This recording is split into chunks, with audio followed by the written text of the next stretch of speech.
Good morning, Trainer Vikings. It's Miss Hawkins again with Social Studies.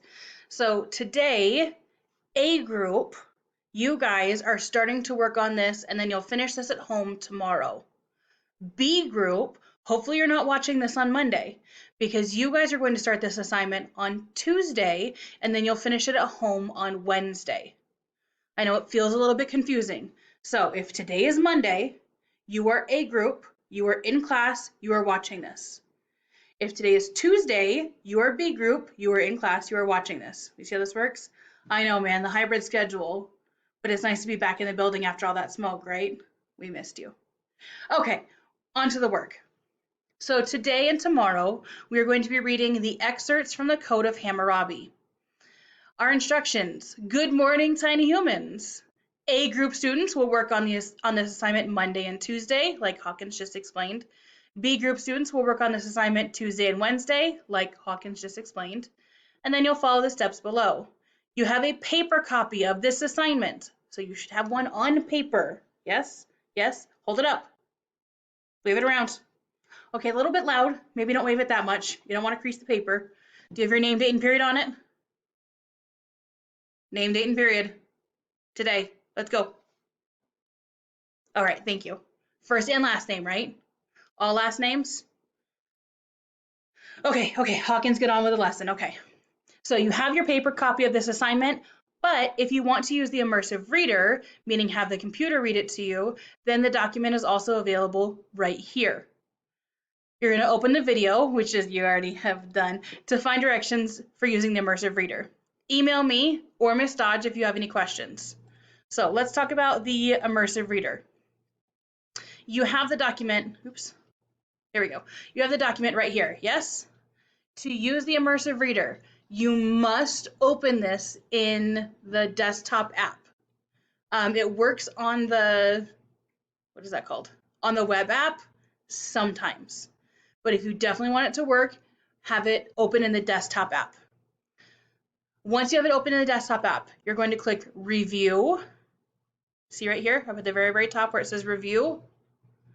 Even if you're not going to have it reading to you right now, I want you to follow along so you know how to do this. Click Review. And then over on the left, where it says Read Aloud, click Read Aloud. Go ahead and click.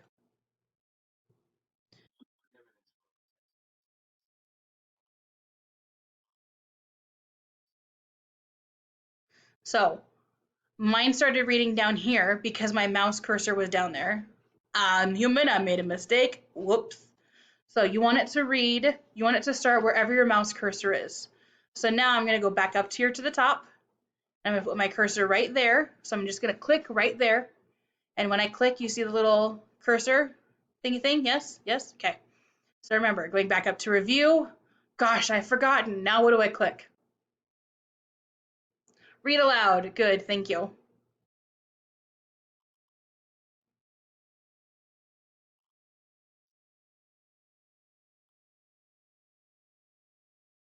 And it goes through the entire thing and it will read it all to you. The only part that the immersive reader will not read to you are the words over here in the box. Now, why are these words over here in the box? Yes, that's a good guess, but what does witchcraft mean? Why is this word over here? Why, yes, Casper, good job. It's because this word over here in the text is a word that the text thinks that you might not know. And so it's underlined. Anytime a word is underlined in the text, you will find it over here in the word box on the right. So on line 8, the word sorcery means witchcraft. On line 22, the word restitution means reimbursement or being paid back.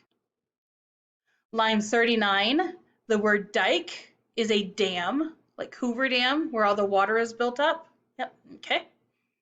Line 54, bind means to tie up. Line 59, a gadabout is someone who goes to parties or is a party goer. Line 71, impaled means skewered or to stab onto a long piece of wood. Line 77, bosom means breast. Line 81, aristocracy means nobility or upper classes. And line 84, a mina of silver was an amount of money. Okay? So you've got the immersive reader, you know what all of the words underlined mean. Now, do you start reading? I need everyone to answer. After you know how to use the immersive reader, you use the technology, the immersive reader, and you know the underlined words can be found over here. Now do you start reading? Nope. Anytime you have a huge text like this and you have questions to answer afterwards, you have 1, 2, 3, 4, 5, 6, 7, 8, 9 questions that you're going to have to answer after reading. The best way to do this is to read the questions first and to annotate. That's how I know that you know what you're looking for. Okay? So I'm going to pause right here. I'm going to give you a second. Make sure you're open to the questions pages on your paper, and make sure you have a pencil. Okay? I'm going to pause, and I'm going to give you a couple seconds to find your pencil. You have your pen or pencil or a highlighter. I know I threw that second one at you, but if you have a pen or pencil, totally perfect. What you are going to do is you are going to read the questions.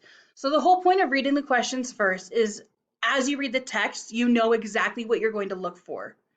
And you're not just going to read the questions, you're going to read and annotate. So let's read the first one together. Number 1, what evidence from the text illustrates social inequality in ancient Babylon? Who was important and who was not? So as I'm looking at this, I want to look at the least amount of information that I need to be successful. Because I don't know about you, but fam, I am hecka lazy. I don't want to have to think about this entire sentence. I want to think about 2, 3 words at the max. Okay? So let me read the question one more time. What evidence from the text illustrates social inequality in ancient Babylon? Who was important and who was not? So as I'm looking at this, I know that the whole who was important and who was not is not what I'm looking for in the text, because that's a secondary question.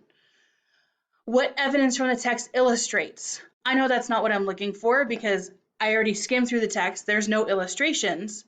So when it says illustrates, I know that it's saying like what paints a picture for me. So I know that I'm looking for either social inequality or ancient Babylon. And as I go back up to the top of the text, maybe, there we go.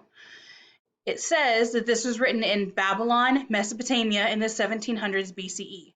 So I already know that this is written in a place called Babylon. Now, I don't have the background knowledge, I don't know where that is, but I do know that's not what I'm going to be looking for. So I know what I'm going to be looking for is social inequality.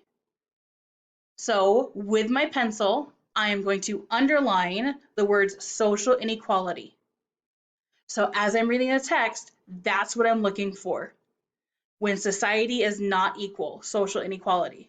Yes, we get it? Okay. So let's try number 2. According to the text, which was worse, committing a crime against a private person or against the state? How do you know? Why do you think there was a difference? Again, the secondary and tertiary questions, not what I'm going to highlight because that's not what I'm looking for. I'm looking for, according to the text, nope. I'm looking in the text, so obviously it's according to. I'm going to look for which was worse, committing a crime against a private person or against the state. Now remember, I don't want to highlight all of this. That's way too many words. I'm lazy. I want to look for 2, 3, 4 at the very most. So what words am I going to underline?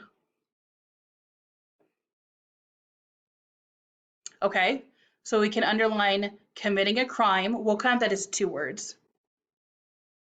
And is that all we're looking for, is committing a crime? Okay, so be more specific. What kind of crimes are we looking for? Against who? Okay, so we're looking for committing a crime against a person or against the state. So look at that. I've got 4 words underlined, right? Or if I have a highlighter, highlighted, whichever. Okay, personally, I like to underline, but on the screen, the highlighter makes it pop more. So that's why we're doing that. Cool. So I know that I'm looking for social inequality. I'm looking for crimes committed against people versus the state. What else are we looking for? Number 3, what clues regarding the status of men vis-a-vis, which means in relation to, so let's read this again. What clues regarding the status of men vis-a-vis women can you infer from the text? And then explain your reasoning. So I'm looking for clues, obviously, so that's what I'm looking for, regarding the status of men in relation to women, right? So that's what I'll underline. Status of men, status of women. And then after I do that, I'll go back and explain my reasoning. Number 4, in some ways, the government of Babylon might have been more generous to its citizens than is our government here in the United States. What evidence exists to support this claim? So the question is asking, way back in old ancient Mesopotamia, the government was more generous than our current modern day government in the US.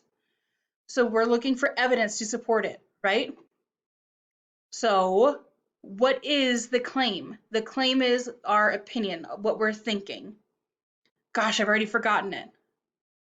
What are we looking for evidence of in this question? I need you to answer. You're killing me. Answer, please. You've already forgotten the question? Okay, try this again. Number 4. In some ways, the government of Babylon might have been more generous to its citizens than is our government here in the United States. What evidence exists to support this claim? So what claim are we looking for evidence to support?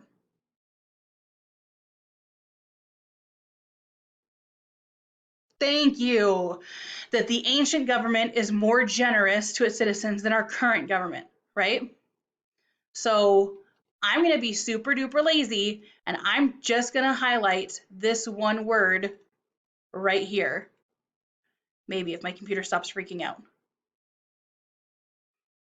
I don't know what's going on. I need an adult. All right. So we're looking for generous, right? Now, am I guaranteed that the word generous is going to come up in the text? No. But I do know that I'm looking for the governments being more generous. That's a really good point. Why don't I also highlight the word government? Good call. You're smart.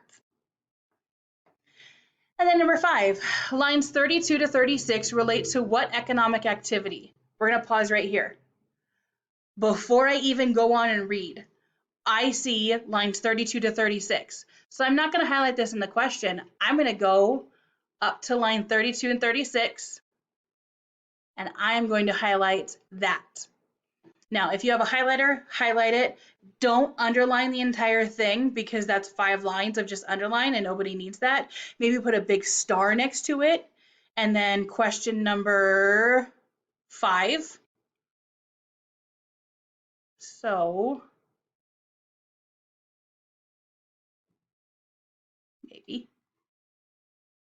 maybe.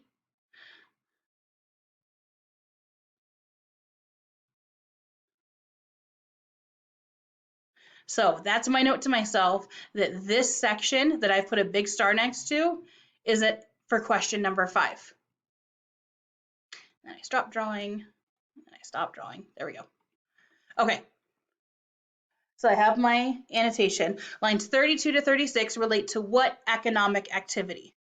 Remember, economic means the economy, means money.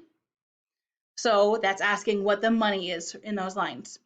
What does the inclusion of these laws in Hammurabi's code say about the importance of this economic activity in ancient Mesopotamian society? So I know that I'm looking for the economic activity, right? So I've got it, the lines annotated in the text itself, and I also have the economic activity highlighted. Okay, we have like 10 seconds until the video cuts out, so I'm going to tell you this is part 1, and I'll see you in a hot second for part 2. Be on the lookout. I've been spending too much time on TikTok. Okay, bye!